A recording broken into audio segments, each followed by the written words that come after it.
Welcome to another edition of Talking Models. Today we're going to be doing a painting tutorial on Shadow Creations, Iconic Scenes, Volume 1, sculpted by Jeff Yagher in a beautiful 1A scale. This was their first release, Volume 1, and I believe there's 5 more left of the 75 production run, and then that's it. There is Volume 2 out and Volume 3 coming in 2022. So let's talk a little bit today about what I did to bring this thing to life. Let's take a quick look at it. I'm going to bring it over here on the Lazy Susan. It's kind of just pinned together because this one was done for a client and it's going to be shipped out. You can see Jeff has captured that iconic scene from the end of the film Frankenstein, the battle at the windmill. You see that he has the monster as he's lurching forward to get Henry, and it's not going to end well. You already know that if you've seen the film. You've got the windmill, you've got a piece of wood that's laying there, you've got the look on Henry's face as the monster is approaching.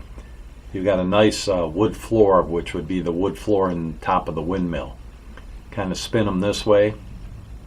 You can kind of see another angle of it. Kind of the back angle. The other side. And then of course I'll give you kind of a somewhat side look. As you can see the horror on Henry's face. And we'll do the same this way, so you can kind of see the look of determination on the monster. So that is Iconic Scenes, Volume 1. So let's talk about what I did to bring this beautiful 1A scale kit to life. Are you guys ready? They say let's roll this beautiful footage. Okay, I started with the base. I decided to start with the base first on this one. So I primed the base with Badger Style-O-Rez Gray. I then base coated the flooring using FreakFlex Wooden Stake, and then shaded the flooring using Garage US Transparent Dark Brown and Transparent Rich Brown. Then I decided to come back in and add some more highlighting to the floor, so I pulled out some Garage US Tie-In Brown and just kind of hit the centers of all the boards area.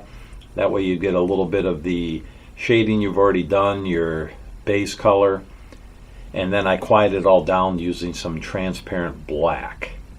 And then of course it's just a process going back with your original base color. In this case it was Wooden Stake.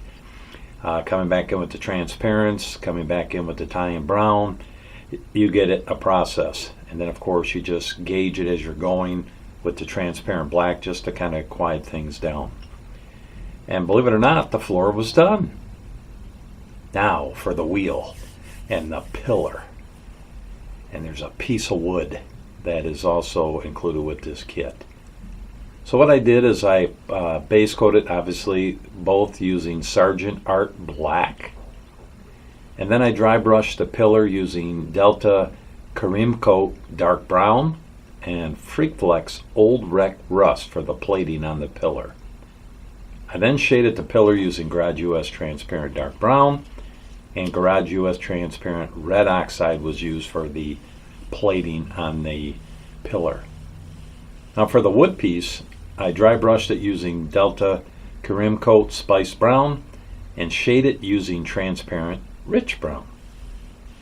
Now for the windmill wheel itself, that was also base coated with the Sargent Art Black, and then dry brush using Delta Karim Coat Dark Brown and shade it using Transparent Rich Brown and Transparent Dark Brown.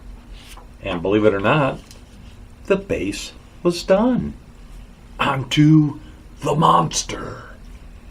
I primed the monster using Badger Style-O-Rez Gray, and I base coated the body using the Sargent Art Black. I then returned with FreakFlex Body Bake Black over the original black just so I could add more depth. Now it was time to do some dry brushing.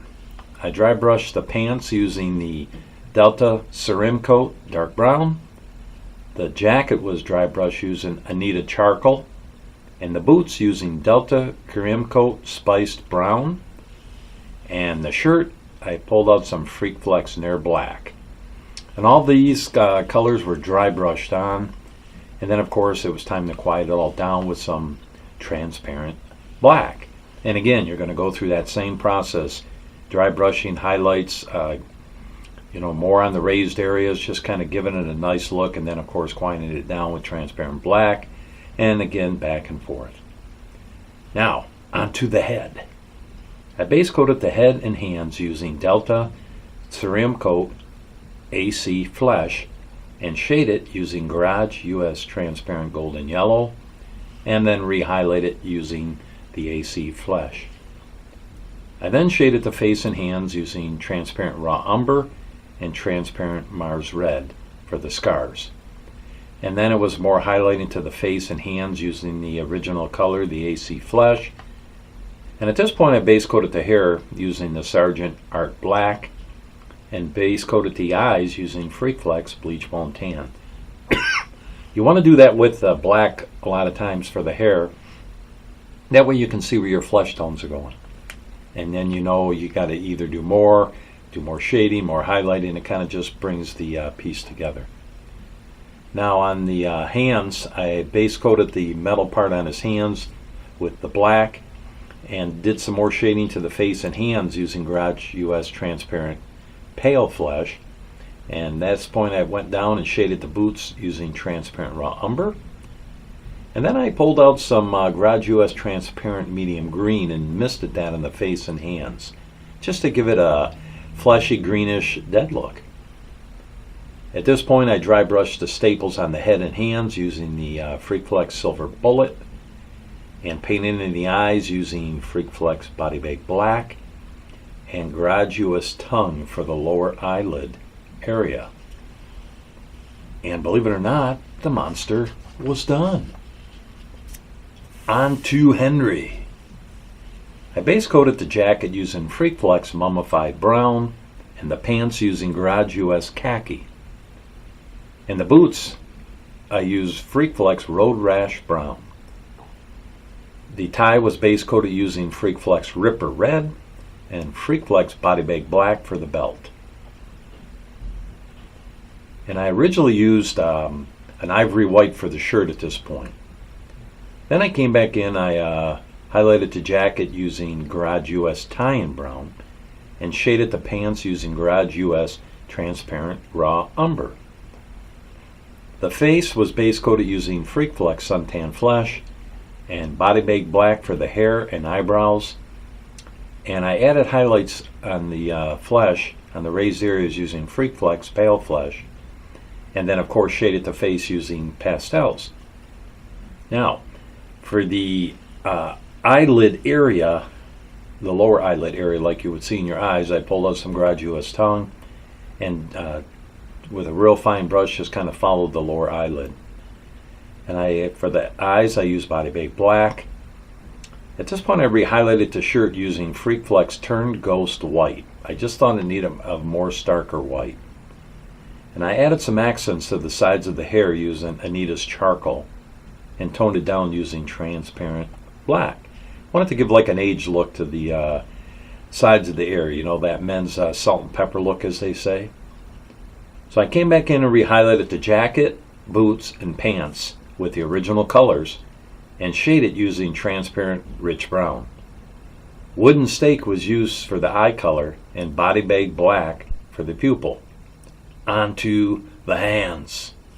I base coated them using Reaper Suntan Flesh, and mixed up Reaper Tan Highlight and Tongue for the fingernails, and then shaded the hands with pastels. Again, at this point you'll have to come back in with highlights, do shading, highlights, and shading. So at this point, as I was looking at it, I decided to change the eye color. So I basically used the black for the eyes. I kind of painted over everything. And then I pulled out some Freestyle Cocoa Brown for the eye color, and Body Bag Black for the pupil. then I was happy with what I had. So I pulled out some Freestyle flat coat and sprayed Henry down, and I used that same Freestyle flat coat on the monster, and believe it or not, this beautiful kit was done. And that's what I did to bring this Iconic Scenes Volume 1 to life. Hopefully one day we'll have to remold this one once the original run is done. That probably won't happen until we're down the road a few. You know, right now we're going to be entering Volume 3. So if you missed out on this one, you know, reach out and let me know. And you can send an email to shadowkreations@gmail.com. And with all the Iconic Scenes, they are a run of 75 kits. The Mummy, I think, sold out in 2 hours. So I've got a second run planned for that next year. And that list, I believe, there may be about 14 or 15 spots left for the second release. And we'll know more about that near the first of the year because it's going to have to be remolded. And then all the 50 kits of the limited run will be done. And then it's done. So if you missed out, here's your chance. And Iconic Scenes Volume 3 is going to be awesome. It's going to be Dracula, Bela Lugosi, in a two-piece kit capturing one of the iconic scenes from the film. And if you haven't subscribed to Talking Models, I know, right guys? This is your chance. You hit that subscribe button and boom! You won't get explosion stuff. I wish I could figure that out though. And then you'll be part of the family. I'm getting closer to 500. Thank you, thank you, thank you. So if you get a chance, hit that subscribe button, join the family, and then you'll be seeing everything related to Talking Models. So again, thanks for stopping in today and watching this video. Thank you for your support. I just pray that everyone's having a great day and everybody's enjoying life for the gift that it is. And so tune in for our next episode. Join the family. Have a great day. And as always, may the Lord bless your day.